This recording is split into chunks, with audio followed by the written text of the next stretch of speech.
So we just learned why Marie is a prostitute. They finally apparently have reached Montego Bay, but the moment that they reached Montego Bay, Marie got bit by a lizard.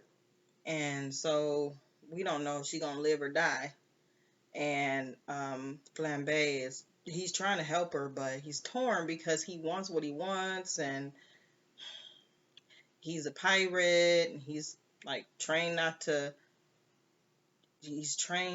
not to feel anything, and he feels bad for not feeling, but he wants to help her. Maybe he's just sexually attracted to her. Apparently she really is a pretty woman. So we're gonna finish and see if Marie um lives or does she die, and what's going to happen with Lambay. What is he going to do in Montego Bay? Throughout it all, Marie never forgot the sparklers. They were like pieces of sunbeams and represented a clean, pure, and joyful life. A life that, even as a prostitute in Port Royal, she had longed for, saved for. She was making money, and was making enough money to save, which is not the same for a lot of people today. Marie's glazed eyes stared intently at the Caribbean sun, blind to everything but its brilliance. She had even forgotten her pain. Ooh, she probably about to die, or at least she passing out anyway. Flambe's feet moved swiftly, hurrying him through the molasses grass to where Marie lay. He cursed fate with every step.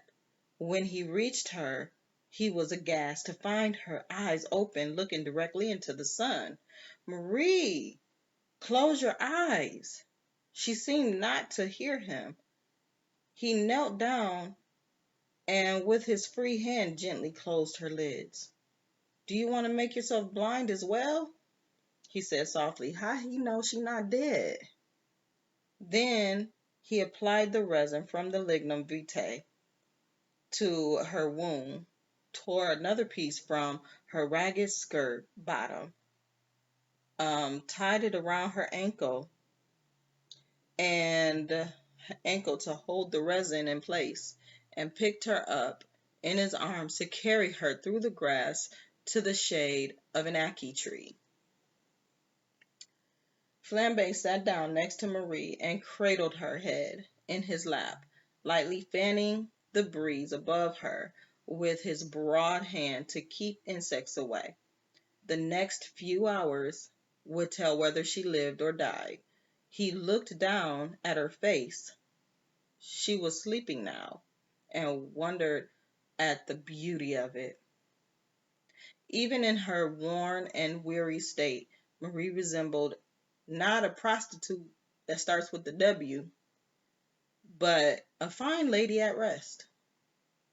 He wondered about her parentage, who her father had been. Her bone structure was much too aristocratic and well formed to have come from a drunken sailor father.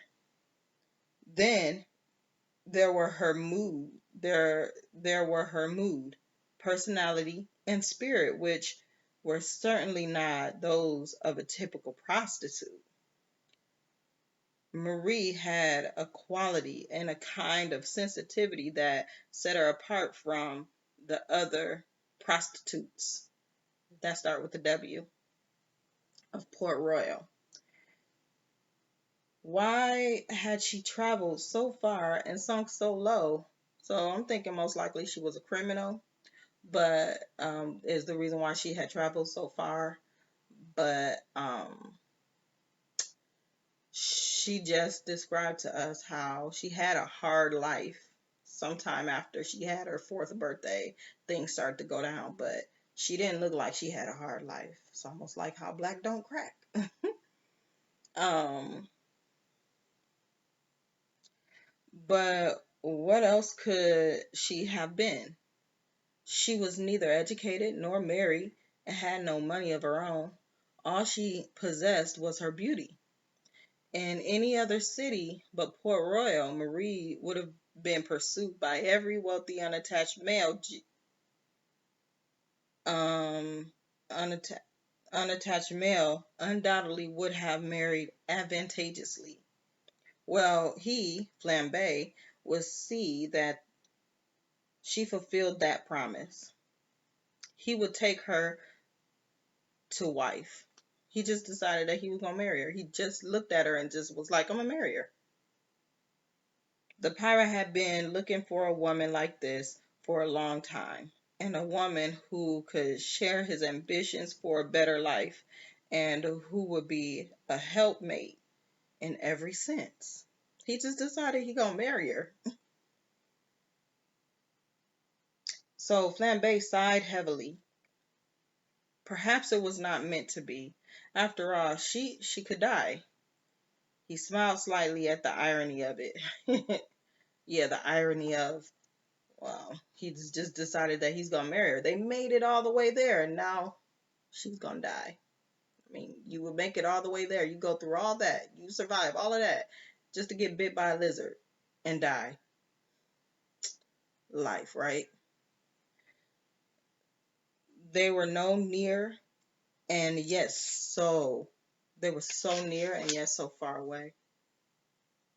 God dang her. Anyway, who was she to make such changes in his life? She didn't make no changes in his life. That's his mental issues, his personal insecurities talking.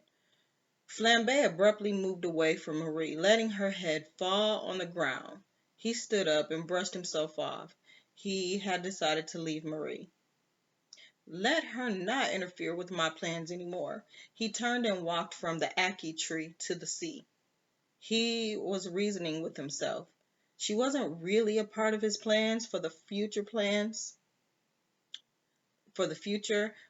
that had dissolved when he was arrested for piracy. Well, I wonder what were his plans. He had plans. There was a reason why he wanted to get to Montego Bay, and that was just one lucky natural disaster that brought him to his destiny.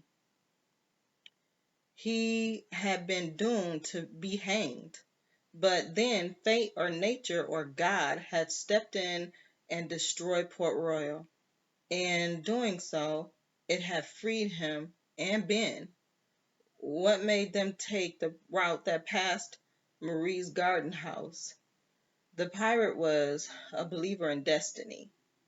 Why had Ben perished and he survived, leaving him alone with Marie? Flambe halted. This was not right. Somehow he was going against destiny. Yeah, so I guess if you go against destiny, would you be headed towards fate? The difference between destiny and fate. Think about it. His instincts told him to go back, to return for the young woman. Flambe made his way back to the grass to where the beautiful Marie still lay in a coma. Oh, she's in a coma. How's she gonna come out? We don't have hospitals. Oh. Several hours later, just before sundown, when the entire countryside was bathed in red violet light, Flambe cleared an area and started a small fire. Using a bit of wild honey, he managed to capture and kill a cling bird. What's a cling bird? I don't know. I guess I'm gonna have to look that up too. Which he roasted over an open fire. He also gathered the blossoms and leaves of the wild rose, which grew in profusion throughout the lower country, and brewed a tea from it in the clay pot over the flames. That clay pot, though, that thing has survived and saved their lives over and over and over again. It was vital. It was a vital, health-giving tea to provide strength for Marie if she responded to the treatment of the resin. Now, it's funny how, when you think about when the Europeans were exploring these other lands, they didn't know anything about nature. Most of them were city dwellers. Now, what was Flambe's background that he knew so much about how to survive in the wild? That's crazy to me. Flambe squatted near the fire and slowly turned the cling cling bird while watching Marie. "I'm a silly fool," he announced while eating the tough cooked flesh of the bird, and just then Marie stirred and weakly called out his name. "Flambe?" The pirate scrambled to his feet and ran to Marie's side. He loves her. He loved that girl. He is in love. Her eyes were open and she was attempting a smile. Oh, she must feel better. "Flambe, somebody put out the sparklers." That girl was dreaming of her fourth birthday. She thought she was 4. She thought she was having a party. That must have been the best time of her life. He cocked his head to one side, now understanding her. The red-bearded pirate bent down and felt Marie's forehead. It was no longer burning hot. It was cool. "I think she might live." He undid the makeshift bandage around her ankle and was pleased to see that the swelling had gone down. The resin had drawn out the poison. "Where are we, Flambe? Have we reached the sea yet?" "Not yet. You can see it, you can smell it, but they haven't gotten there yet. That's crazy."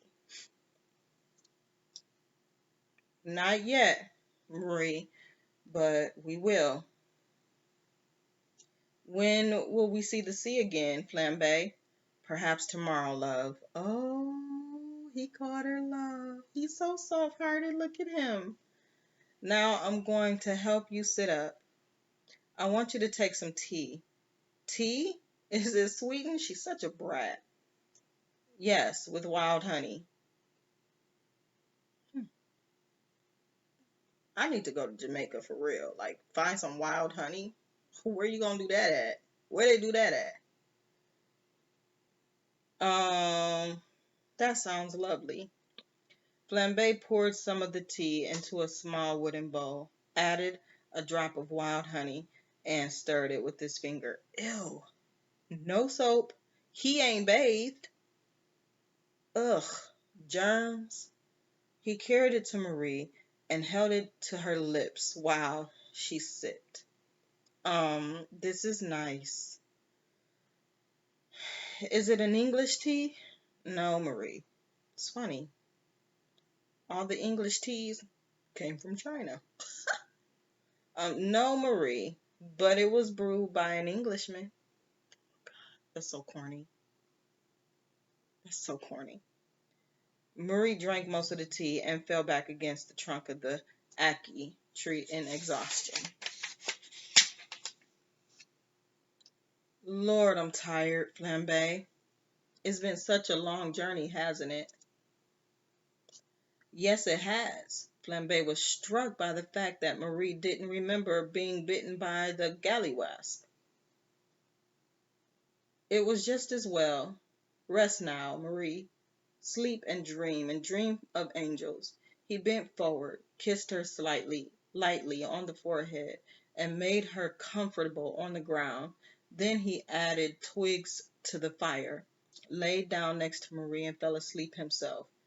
And he ain't even try to get none from her. That boy is growing a heart. He slept fitfully. His dreams were filled with terror of the recent past, pictures of the past, of pictures that passed in a flash and sometimes blended one into the other. He saw himself and Ben Wyatt swinging from the gallows, their eyes bulging, their tongues distended, while the earth shifted and moved about them. He saw a pool of blood and himself swimming, near drowning in it, unable to stay afloat, being pulled by a bony hand to the quiet depths below. where there were row upon row of grinning masks, part shell, part human skull. He cried out in horror when he realized that one of the masks was of his own face. His head had been severed, and his rotting flesh was being licked by the gallywasp that had dug a foothold in the tangled flames of his hair.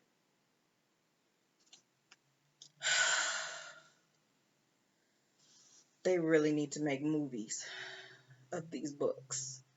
They got all this other dumb stuff that come out of people's imaginations, and it's just stupid. They really need to read more books and make movies from them. That was the end of chapter 4, and so we're going to move on to chapter 5. Chapter 4. All right. Until next time.